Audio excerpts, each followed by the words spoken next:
The Crow 2024 looks like it's going to end the movie and roll credits to perfectly synchronize with the drop in Linkin Park's What I've Done. Bill's character in The Crow, Eric, he looks like he's about to do a training montage to Evanescence's Bring Me to Life before he goes off to avenge the death of the woman he loves. You give me a leading man wearing eyeliner who's going to be sad and cry over losing someone they love and hopefully throw in a few bombastic visuals along the way. I'm a Baz Luhrmann fan. Of course you will get my attention. You were given the power of a god. Hi, I'm LadyJenevia, and on my channel I like to talk about entertainment media. Today's video is very much a I'm doing this just for me topic, because absolutely no one in my audience has asked me to talk about The Crow 2024, but every time I go to the cinema, which is at minimum a weekly occurrence, the trailer for The Crow 2024 plays, and I didn't feel any type of way about this film when it was just words on a screen, a series of announcements, but once I had a visual preview, I went, yeah, no, they got me. I will be there opening weekend. A bit of backstory. The Crow was originally a superhero comic series created by James O'Barr, and first began its run in publishing in the late 1980s. James O'Barr had lost his fiancée to a drunk driver, and writing The Crow was a way of dealing with that. If you didn't already know the premise of The Crow, the main character Eric and his fiancée Shelley are killed, and Eric is resurrected by a crow. I'm gonna kill them. Every single one of them.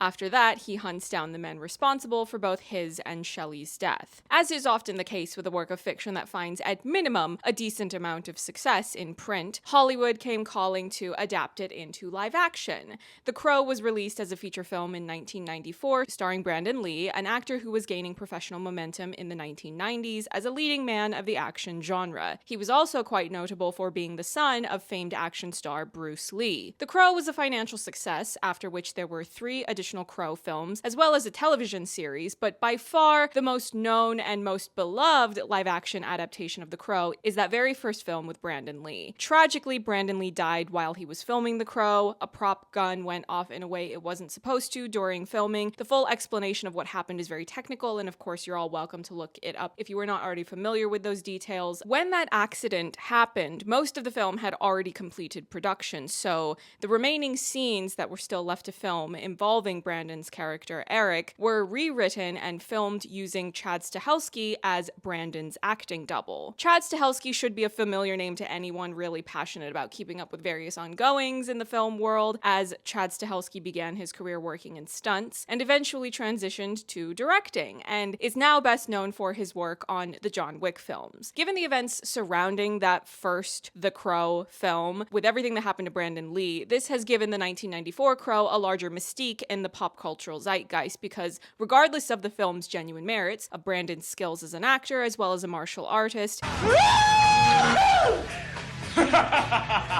Jesus Christ! the movie viewing audience, and really the public at large, have more than once displayed a morbid fascination with tragedies. It's not entirely dissimilar to the way people have created the term the poltergeist curse, in reference to the deaths of 2 of the actresses from the Poltergeist film series. They're here. Now, it's more or less a given at this point that whenever a film is remade or pulled back into rotation for either a sequel, a prequel, or any new installment in that IP, some fans get upset. They feel like it's a corporate cash grab, which, yes, of course, money will always be a primary motivating factor for the business folks that are at the top of the corporate hierarchy, but with a film like the 1994 Crow to have this added element of real-life tragedy, the negative reaction to the announcement of the 2024 Crow, as well as the release of its trailer, was inevitable. While I will give the 1994 film all of the respect that it's due, I think some of the negative reaction to this new film is misplaced. Now, whether the new film ends up being great or terrible or anything in between, a new release in an IP will always generate a resurgence of interest in the other releases that already exist for that IP. For example, the 1994 Crow was given a 4K release in May of this year. The timing of that is not a coincidence, and given how much physical media is struggling nowadays and how these corporations keep trying to stop creating physical media altogether, this 4K release of the Brandon Lee film is already a win as far as I'm concerned.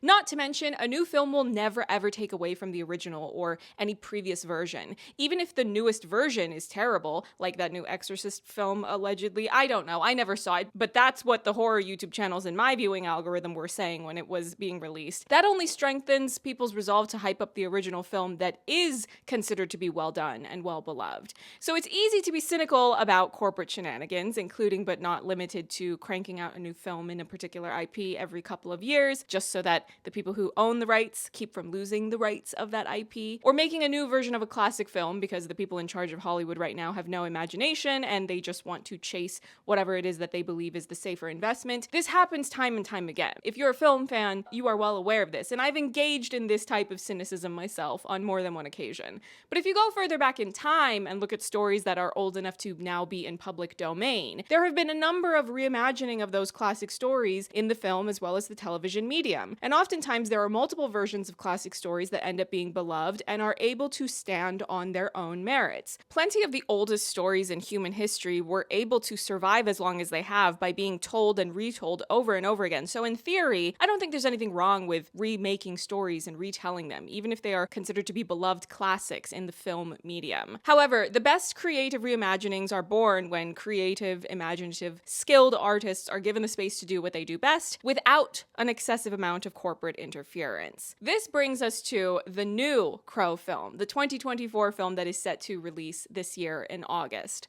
Why would I have any interest in seeing this? Or at least, why would I have enough interest in it to make a video? Interest in seeing a film on my own and never posting about it anywhere except for Letterboxd and perhaps my Patreon, that standard is very different from me going so far as to make a video about a film on my channel. I have a monthly movie pass, so I can see lots of films at the cinema. I don't only go see things that are at the top of my most anticipated viewing list. I tried to see a lot of different things because sometimes I don't have much in the way of expectations, positive or negative, about a new film, and then I go and see it and end up being pleasantly surprised. When I first saw the trailer for The Crow 2024, it took very little time for me to know that this was getting bumped up the ranking of the most anticipated films list that I have in my head. I don't actually have a full ranking in there. It's more of a perpetually fluctuating ranking made purely on vibes, but I do know what my number one is on that list. Avatar 3, because I'm a romance girly and James Cameron has been making movies for the romance girlies for a solid 4 decades. Your heartbeat is fast.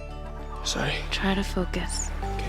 But there was just something about the aesthetic of the new Crow film that was scratching a very specific nostalgic itch in my brain. The Crow 2024 looks like it's going to end the movie and roll credits to perfectly synchronize with the drop in Linkin Park's What I've Done. Bill's character in The Crow, Eric, he looks like he's about to do a training montage to Evanescence's Bring Me to Life before he goes off to avenge the death of the woman he loves. And I've been known to indulge in a good revenge story when the mood strikes. I like revenge as a concept well enough in storytelling to always skip rewatching Jean de Florette, and I go straight to Manon des Sorts. And if that reference was too niche for you, I'm very sorry, but do feel free to go ahead and watch those Claude Berry films. They're very good. Si vous saviez qu'il y en avait une, et que vous l'avez pas dit au bossu, alors c'est vous qui êtes responsable de sa mort. Eric looks like the more bad guys he gets rid of, the more dramatic his eyeliner becomes. The more bad guys he takes out, the farther his eyeliner will run down his cheeks. I see this trailer, and I'm immediately transported back to that Y2K pop culture era where you had films like Dracula 2000 or Queen of the Damned or the Blade trilogy, and you had a lot more songs in movie soundtracks or just circulating in pop culture at large that had that aesthetic of grungy pop metal, but also probably something really fun and clubby, probably a Prodigy song. That's what immediately gets pulled to the forefront of my brain when I see the Crow trailer for the umpteenth time. I'm not claiming any of this is some sort of highbrow intellectual media analysis. This is just the pure, visceral id of what the Crow trailer is doing to me. I'm not even here to claim that the film will be good. How would I know that? I haven't seen it yet. But will I be there opening weekend to find out? Absolutely. You have no idea what hell awaits you. No, I do. There is also no way to talk about this new Crow film without talking about its lead performer, Bill Skarsgård. That's the Swedish pronunciation. I cannot speak Swedish, but I do know a couple of words. Jag kan förstå lite svenska, but don't go trying to start a conversation with me på svenska, because I can promise you it will not go anywhere. Bill is part of the Skarsgård dynasty, and it definitely feels like a dynasty at this point with how many of Stellan's offspring have gone into acting. Now, before anyone asks me, which is the best Skarsgård? It's not even a contest. The answer is Stellan, because he was in Mamma Mia. How old are you? I'm 20! Daddy? Bill got his start as an actor in the Swedish industry, but eventually moved to expand his career because Hollywood is a significantly larger industry than the Swedish one, with far more opportunities. Aww. He's so cute. It's my kid brother. Aww.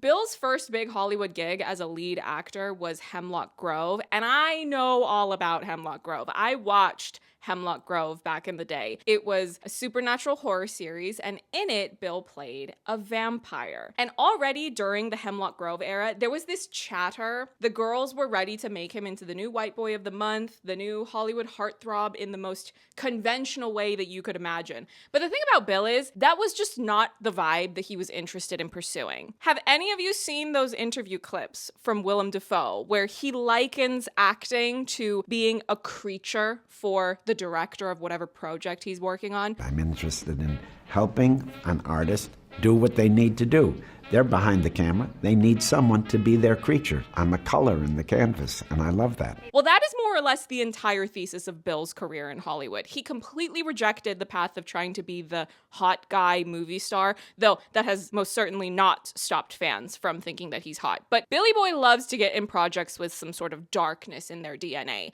The It movies where he played Pennywise the Clown, Castle Rock, which was yet another Stephen King project, Barbarian, and he's also going to be the titular character in the upcoming Nosferatu film by Robert Eggers, which personally I'm very interested in seeing because I really, really liked The Northman. When the whole emotional center of The Crow as a story is about a violent loss being a springboard for a violent retaliation as a means of coping with the grief of that loss, and then you add this supernatural horror flavor, of course you're going to cast Bill. This is in the same family as so much of what he's already built up in his body of work. The Crow's premise fits perfectly on the Bill Skarsgård career mood board. But the other part of The Crow 2024 that made me go, yeah, we will be showing up opening weekend, is the fact that ultimately, at the heart of The Crow, it's a love story, albeit a tragic one.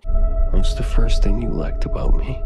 If he didn't really love her, he wouldn't be going this hard to get revenge. Bill and FKA Twigs are very believable in the trailer. I fully believe that their version of Eric and Shelley love each other, and I believe that losing her will devastate him into unleashing absolute mayhem with this wild supernatural revenge he goes on. And like I said before, the more bad guys Bill's Eric takes out, the more dramatic his eyeliner is going to become. You give me a leading man wearing eyeliner who's going to be sad and cry over losing someone they love, and hopefully throw in a few bombastic visuals along the way. I'm a Baz Luhrmann fan. Of course you will get my attention. All Baz Luhrmann does is serve me iconic, tragic love stories with fabulous visuals. So I am already primed as a viewer to show interest in a new film if it's in alignment with that very broad concept. It's not anger. It's love. Would I like the story more if it was just them being in love and neither one of them had to die? Maybe, maybe not. I like being able to explore different stories, genres, and themes, even if some of those things tend to be more recurring on my list of favorites. If we're going to have an incident that catalyzes violent action, as a romance girly, of course, I would rather that violent action be coming from a place of love and not from a place of propaganda, which is where Hollywood usually likes to jumpstart its action from. So, yes, I will be there opening weekend in August to see Bill Skarsgård wearing heavy eyeliner, getting revenge for the beautiful woman he's in love with. Also, if you don't have good music in this movie, I will be deducting points on Letterboxd because with an aesthetic like this, it just looks like a movie that should have good music. I see these lavender outfits, that looks like a music video. So deliver the goods. You know that love promises only pain.